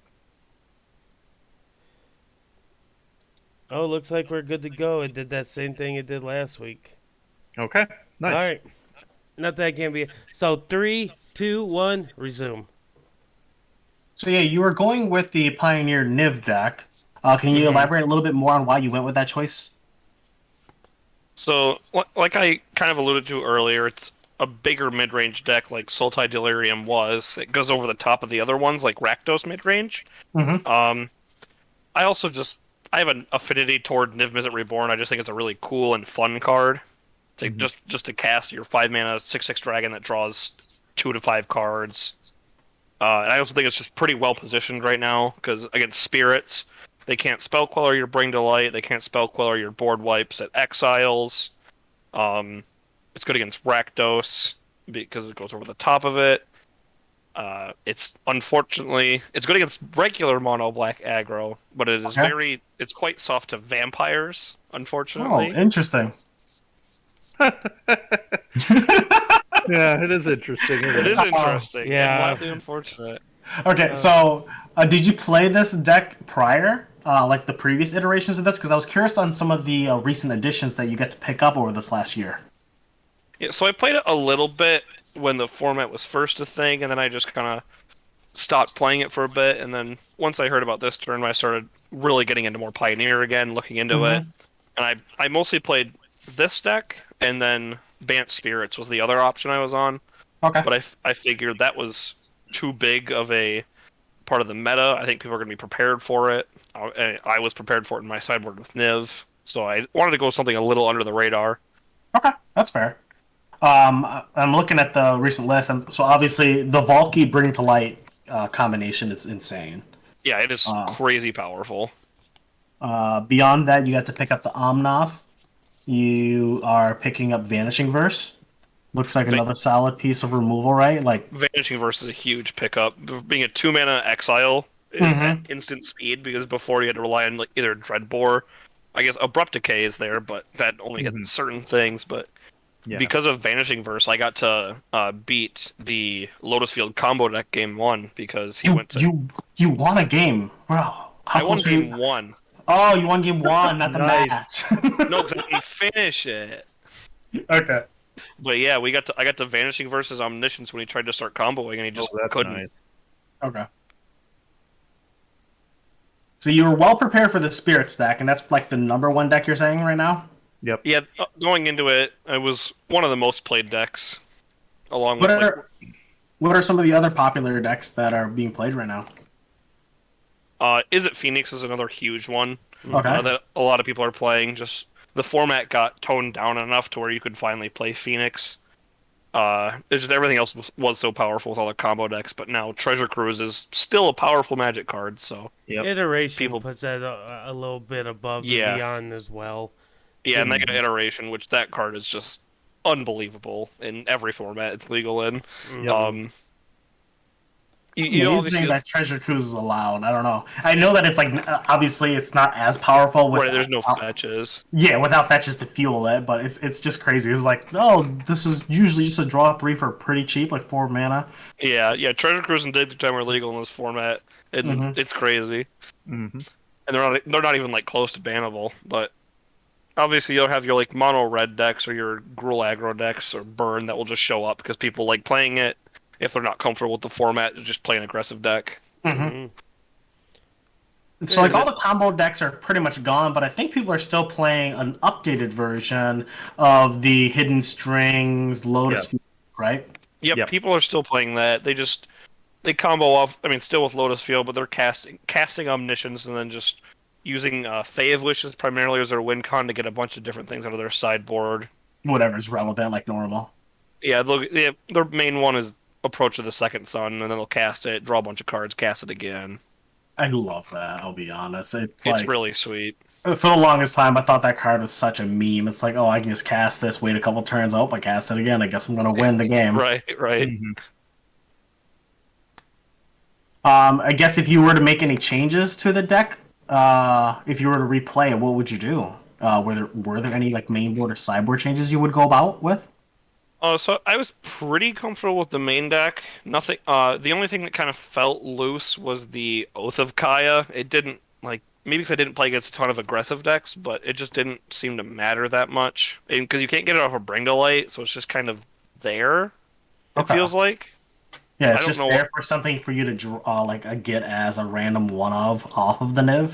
Right, but you already have a bunch of Orzhov hits anyway between the Vanishing Verse and the Utter End. Okay. So. I don't know. I don't know what I'd replace it with. The sideboard, I thought, could use a little, there are only 1 or 2 cards. Like, maybe Trim a Missile Dispute, and then the Notion Thief, I think, was just too cute. Like, it just never came up. I don't think it ever mattered too much. I mean, flashing it in against the Treasure Cruise would be pretty sick. It'd be pretty sick. And I was playing a league, and my blue-white opponent was playing an enchantment variation and cast Thirst for Meaning in his end step. On my turn 4, I just went Flash in Notion Thief, and he conceded. And I'm like, well, that's pretty cool. Yeah. But yeah, no, understandably. I think obviously hindsight's 20/20, but I'd cut the Notion Thief and put probably put in a copy of Blood Baron of Vizkopa because it's very hard for vampires to out. I feel like you just have a thing for these Orzhov cards. Mm-hmm. I do like me some bad Orzhov piles. Okay. So Yeah, you just want to get cards that you can bring to late, because you learned the hard way that you can't grab Oath. yes, I did try to grab Oath off of a Bring to Light. Yeah. Granted, we were in time, and I was a little. Yeah, you were rushing for flustered, sure. yeah. You could have taken the Oath off a Niv at one point and chose the other end, which you never ended up using. Yeah, but because I didn't look at the clock all match, when they said you have 3 minutes going into game 3, I'm like, oh my goodness. Yeah, you had to move. I was not thinking straight at all. It's so hard to do it when you're under that pressure of one, you're trying to win for your team, so you got the pressure of 2 other people that's depending on you, in addition to the clock, and then at that point, others are going to be around you watching you play as well, which even if it doesn't usually bother you, it's going to affect you in some form. Yeah, absolutely. But it is what it is. Mm-hmm. We made it out alive. You guys still had a really good run in the event, so... Yeah, we were very impressed with how we did. I mean, the team coming back, our first large-scale team event that we got to do, we sent 2 people, and then we just send you guys into the top list no matter what. Like, that's crazy. Yeah, we just dumpster the event. We'll put us both in the top 4. Pretty crazy. Good showing for the team, for sure. Swish came and represented really well this weekend. Yeah, absolutely. What was really funny about it, too, is our team, we felt like we were dead in round 4 because we lost our second match in round 4 and we're at 2-2. And usually in these kind of events, you'd be dead with that. And then I certainly thought we were dead when the team that beat us in round 4 did not win in the last round. So I thought that was going to kill our breakers. But what was happening that I wasn't paying attention to was that the team we beat in round 1 never lost again. So they ran the table and were the literal number 1 seed. And that was what we needed to get our breakers high enough to get the job done. Yeah, we actually jumped in over the team that beat us in round 4. They did not make top 8, and we did. That's so impressive. Yeah, it was pretty insane. Yeah, no, just things like that is crazy. And it's super funny because Greg Orange and them, they lost to us in round 2, and then they didn't lose again until we played them. Mm-hmm. Just being able to beat that caliber of a team twice is just awesome. Yeah, that's super hype. It's also good for the morale, right? Absolutely. Because morale's huge. And when you're able to do that, now, for example, James is in here. He's super motivated again, which obviously because of the pandemic, his Magic motivation has been diminished for good reason. The pandemic has affected everyone. So hey, he sent me some messages. He was hype. He is back at it, man. Oh yes, he is. Hell yeah. Yep, he is ready. He graduates. It takes so little for that bug to just pop back up again when it comes to Magic. Yeah. I mean, when I step foot in that event hall, I'm like, oh baby, it's happening again. I can't wait. I mean, it took me 1 F&M. Yeah. Guys. Yeah. I was clean for 4 years, man. I was clean. Imagine waiting 1.5 years for your first competitive tournament, then getting the first round bye. Yeah, I don't know. It's just kind of a sign that you're good, right? I was like, James was hurt the most. He was like, I finally got excited to play, and then they gave us the bye. Yeah. Poor James. That dude gets tased every time he does something that makes him happy. But yeah, let's I know we wanted to talk a little bit about them. Let's talk about just the experience of Iowa and traveling again a little bit on your perspective, Noah. What'd you enjoy? Let's nothing tournament related.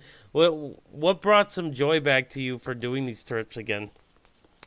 I mean, just Friday night when after we got down there, the 6 of us just went out to dinner. God damn, do I miss that? That was such a good time. I just love going out to eat with all the guys and just having a good old time. Yeah, oh man, that was a good time. We went to a place called Zombie Burger. For anybody listening and they go to Iowa, go to Zombie Burger. That place was hit gas. That place up. Place is awesome. place was awesome. amazing. It's all over the place too. It's in all the big cities, pretty much. Okay. So. Any place that you can order a burger and your buns are grilled cheese sandwiches, what can go wrong? It's true. Your bun is a grilled cheese sandwich. Yep, that was one of their sandwiches. Yep. One of their burgers. Andrew's buns were baked mac and cheese. Yep. One of my burgers, Dewey, was something that they do in the Midwest is they put peanut butter on burgers. Yes. And I am a huge peanut butter person. Love peanut butter on like everything. It's because of Elvis, right? Yep. So I got the Elvis, and it had fried bananas and peanut butter, and it was just like a breakfast sandwich. Other than that, like a fried egg, bacon. It was excellent. It was an amazing burger. If I go back there, I will be getting it again. So. How are you guys alive right now, and how do you not have a heart attack? I don't know. Dykman ate 2 burgers. I was questioning that all night. Oh my god. I also had the pulled pork burger, which was also excellent. Not quite as good as the Elvis, but it was excellent. Tell them how you felt after it. Yeah. I don't know. Were you feeling good? No, I was not feeling great. I was very full. I ate a little too much, but I blame the fries and the shake that I also had. So. Oh, it was the fries and the absurd. shake. Yeah, the fries and the shake were a little too much, dude. That was the tipping point. Body couldn't handle all of that. This man is savage. I like that he's like, it had nothing to do with me indulging in all this extra. And keep in mind, you have to order the fries and shake extra to the burger. So he willingly ordered these extra things. It ain't like it came with it. Being myself, being the way that I am, I didn't realize that I had to pay extra. I thought it came with the fries. I thought she was just asking which side I wanted. Because a lot of times that's what places do, you know. So she said, "Do you want fries with that burger?" And I said, "Yeah, I guess. Yeah, sure." That was her being a salesman. Yeah, because that's definitely her job. That's called assuming the sale. Mm-hmm. Oh yeah, that was smart. It was smart for sure. Oh yeah, she saw us. She was like, "Man, these looks like some hungry guys." And I was indeed a hungry guy, and I'm looking back on it, I'm happy with what I ate. So. Oh yeah, it was a good time, and also we didn't get to go because I won't say it was Noah's fault why we didn't go, but I don't think we were gonna go regardless. We weren't gonna go regardless because Noah unfortunately has this mental allergy called a peanut allergy. Okay. And they have a pizza place in Iowa. It's called like Fong's Pizza or something like that. Yep. And what it is, it's a Chinese food pizza joint where you can get Chinese food in influenced pizzas. Like one of their main ones is it's a pizza with instead of pizza sauce, it's sweet and sour sauce, and they put crab rangoons, crab cheese, whatever you want to call them, on top of the pizza. God, sounds so good, man. It's so sad we couldn't get that. Honestly, it's more my fault than Noah's. Well, I guess Noah, we wouldn't have been able to go with Noah anyway, but the fact that we had to come back Sunday morning was the reason we couldn't go out Saturday night and get food again. Okay. Yeah, I would love to go, and I'm looking forward to this weekend going with all the guys and grabbing food and whatnot.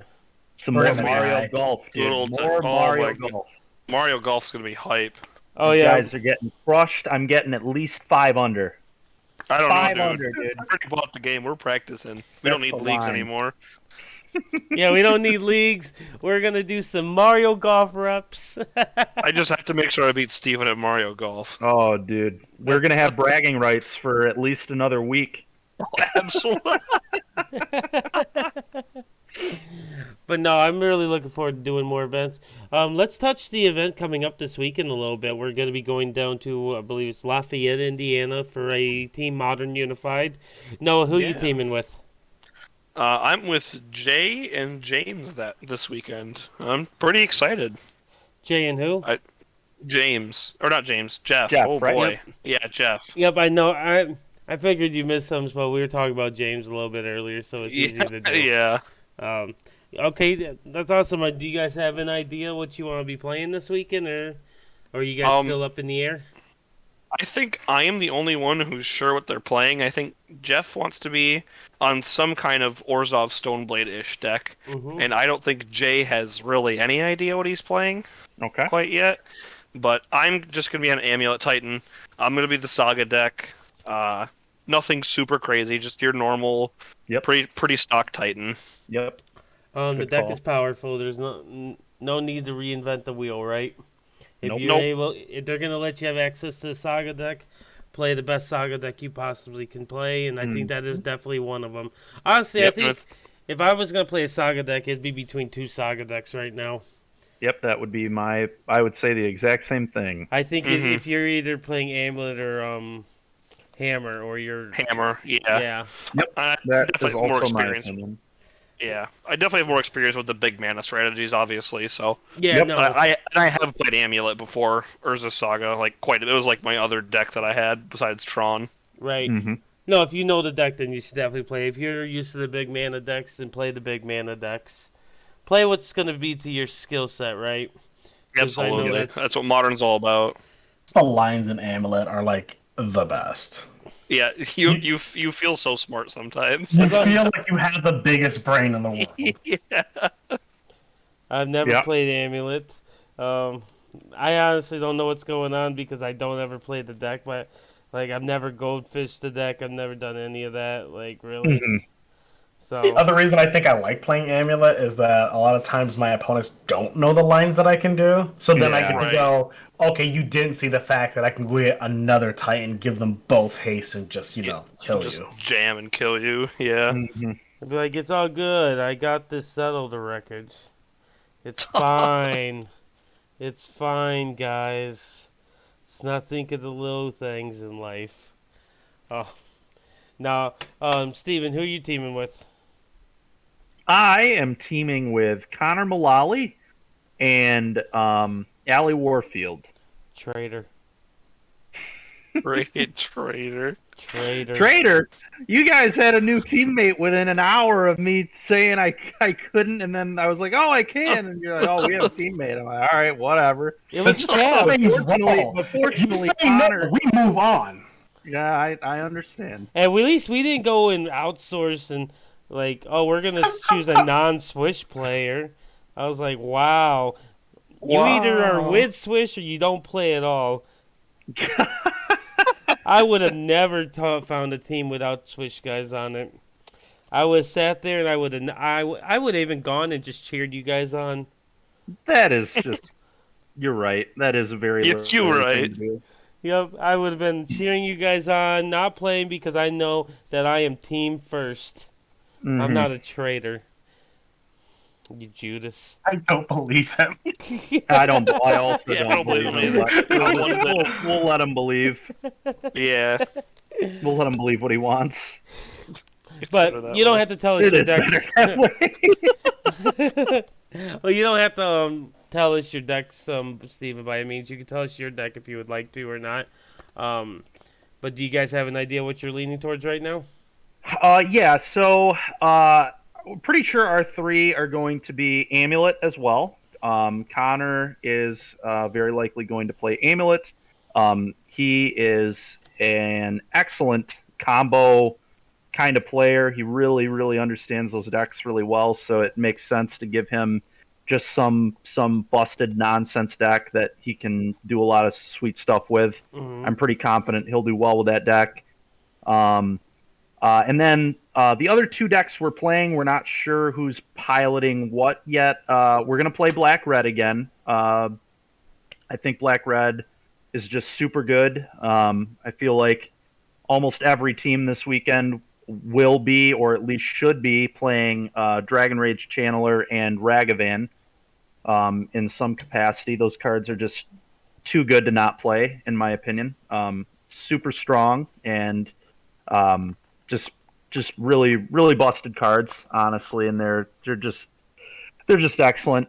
And then our third deck is going to be the Crashing Footfalls deck, which, for those that don't know, it's basically just a Cascade deck that cascades into the spell that makes 2 4/4 trampling rhinos, and you just beat people with that. And then aside from that, you're playing basically Force of Negation, Subtlety, and Endurance in the main deck to shuffle the footfalls back in if you need to, and just also be a random good good card in a few matchups.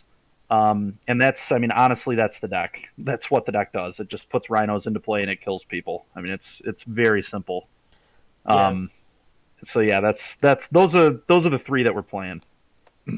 Okay, that sounds awesome. I think that's going to be very good, and I wish you success in what you guys are doing.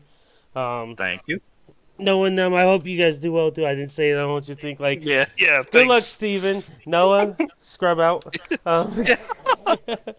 No, I definitely think I hope we'll all do well.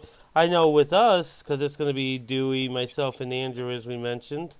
I think Andrew's switching over and leaning towards the hammer deck. Yeah, I think he's Yeah. most likely going to be on that. It fits his playstyle very well. Mhm. So like that works out extremely well for him. Yep. Um, It helps. He's just been playing that deck before it was good. Yep. He also played it when it wasn't good. Yeah, that's what I was saying. True, He's playing this is it also true. Yeah.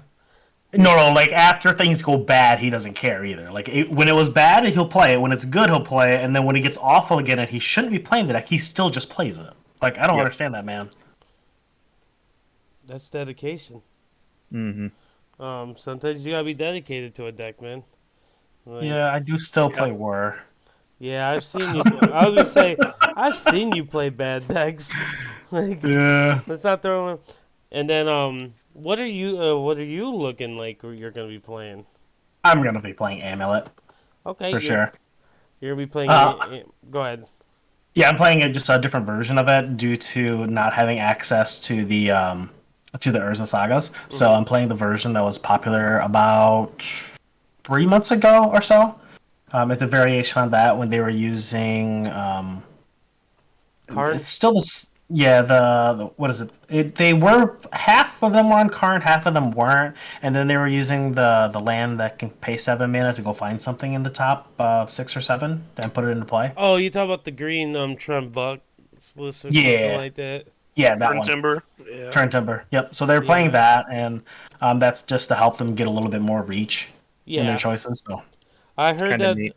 I did hear that there's this card that's really good at giving reach. It's called Lightning Bolt. yeah, I don't know. I think that I don't know. The card's a little like too out of meta for me.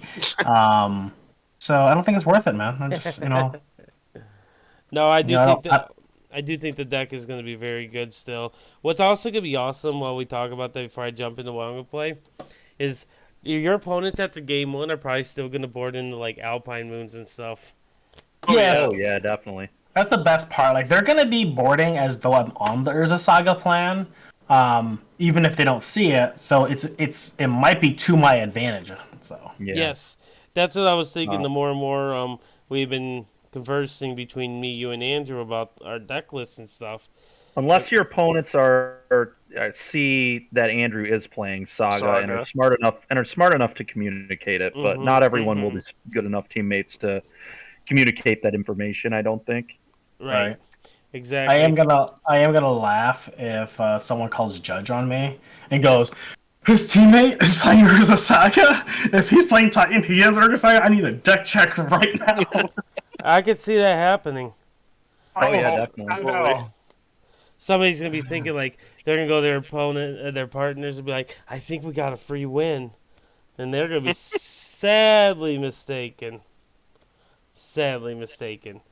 But I know myself, I'm gonna be playing Blue-White Miracles, splashing red for Unholy Heat. I'm not saying I'm copying anybody from last weekend, but I'm copying somebody from last weekend. Not the sideboard though. There was some sideboard switches I want to do because there's a couple cards I think is complete trash. I agree. His sideboard was not the best. But that's fine. I did copy. I think his mana base was excellent. I thought his main board, except the Force Negation. I don't like 2-for-1ing myself right now. Sure. In the main board. So I went away from the Force Negation. I forget what I'm playing in the place of the Force Negation. Oh, I think I'm just playing like an extra Cryptic or Charm. Which I think both of those cards are really good. Like I said, it has the 3 Unholy Heats. And I think Brainstone is the most broken card in Horizons. If you can do it right. It's so good. And in addition, the sideboard's awesome because we get some very cool cards. I'm trying to remember. Do I even play any additional? We have like Teferi for the Cascade matchups. We have Search for Iskantha for the black-based matchups to try to battle on Thoughtseize. Because Yeah, I that's feel, sweet. yeah, I want to be able to battle Thoughtseize. The Blossoming card is cool and it's cute and everything against the black decks, but if you don't have it in your hand and they Thoughtseize you, you can't like. Then you draw it. It doesn't really do it. But It's if you draw real it, bad. but if you draw in the Yep. search, it can instantly start accumulating some value for you. Mm-hmm. Yep. And then the deck plays like 4 prismatic endings, 3 unholy. It plays a bunch of 1-mana interactions to respect Monkey and Darcy's, which I'm excited to play the deck. Technically I left the league. I should have been 3-0, but I misclicked. Because we decided to go with 2 subtleties in the sideboard. Because Oh, interesting. tapping out for Jace and having a backup to protect him is nice. Yeah, that's sweet. Yeah, just being like, I'm gonna have this protection, and then if I untap with Jace, it's gonna be off to the races. And same thing with Teferi. Teferi, not only can you untap and have a counter spell, but now you can hold up 2 counter spells potentially. Yep. Yeah, that's super good. Also playing a couple. What's the white one called? I forget. Solitude. Yeah, playing a couple Solitudes. It's good against the Prowess matchups and stuff. Like I played against Prowess here. They ended game 3 at like 27.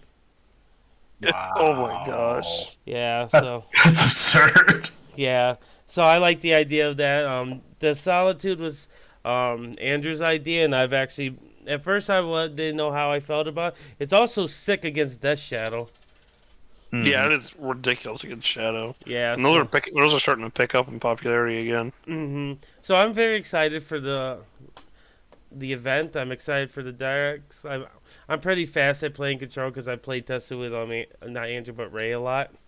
So I've had I've learned from him on how you can play Control a little bit fast. I wouldn't say I'm playing it like an aggro deck by any stretch, but I do know how to not try to prevent going to time if I can.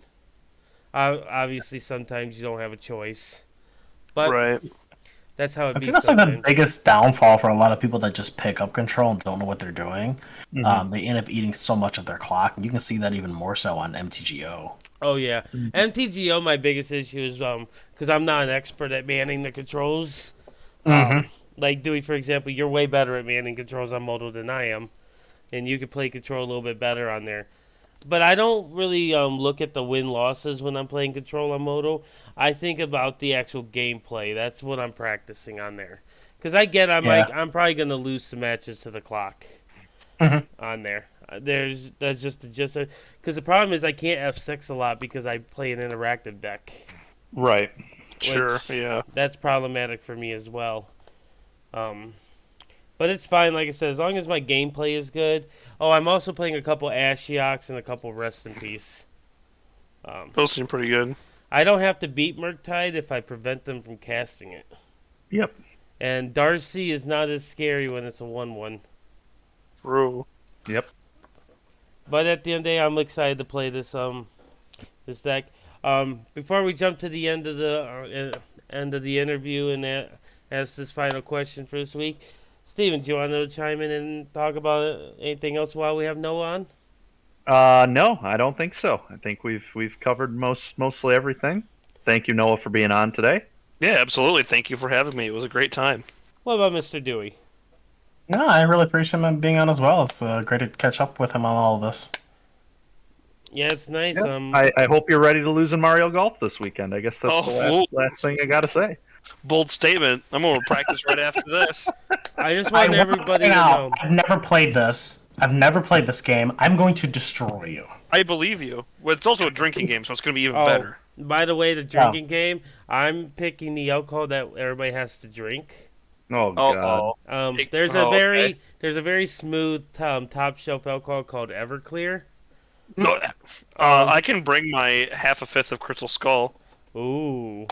Steven, you know how you don't drink much? We'll change all that. Oh, Yeah, boy. yeah. We just wait till Saturday night. Yeah. Oh, Saturday night, we're going to wake up in the woods. We gonna die, aren't we? Oh yeah. Only if we're lucky. But yeah, to wrap up the interview, though, we always like to ask a question to all of our participants that want to jump onto the cast with us. So Noah, if you were going to go ahead and make a Mount Rushmore of Magic, what cards would you put on your Mount Rushmore?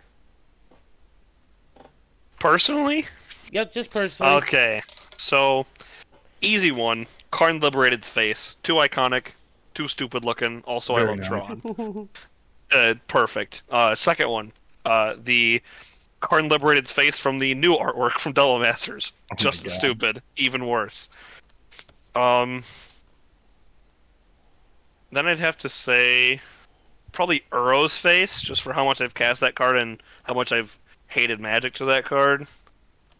That card has just ruined so many of my games, but it was also top 32 and open for me, so That another helps. personal attachment.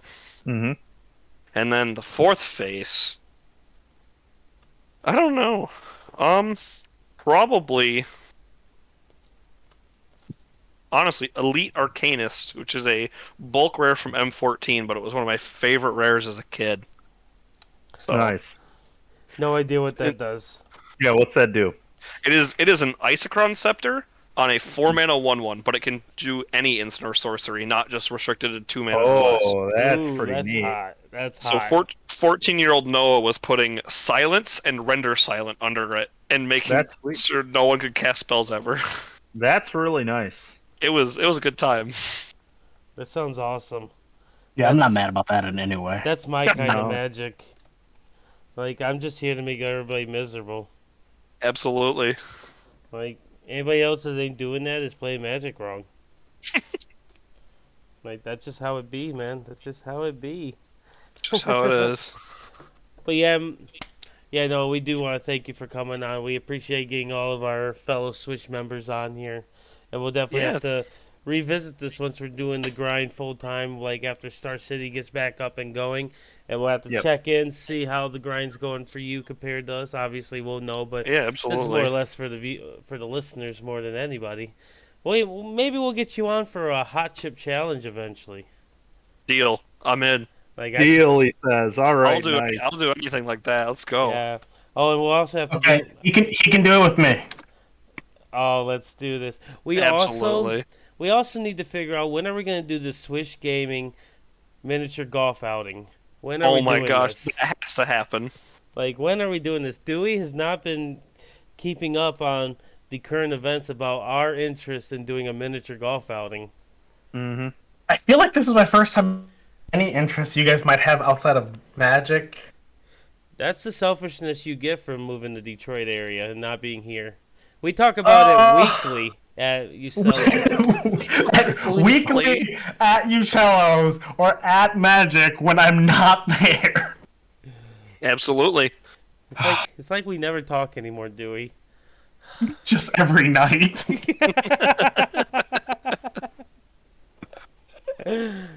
just on the occasion. But yeah, no. I talk more to you than I talk to my own family at this point. Yeah. The same here. Yeah, same here. It's awesome. I love it. but yeah, no. We want to thank you for coming on. Yeah, thank you very much again for having me. Oh, no problem. But until next time, this has been Larry along with Dewey and Steven. We will catch y'all later. See you next time. Have a wonderful day.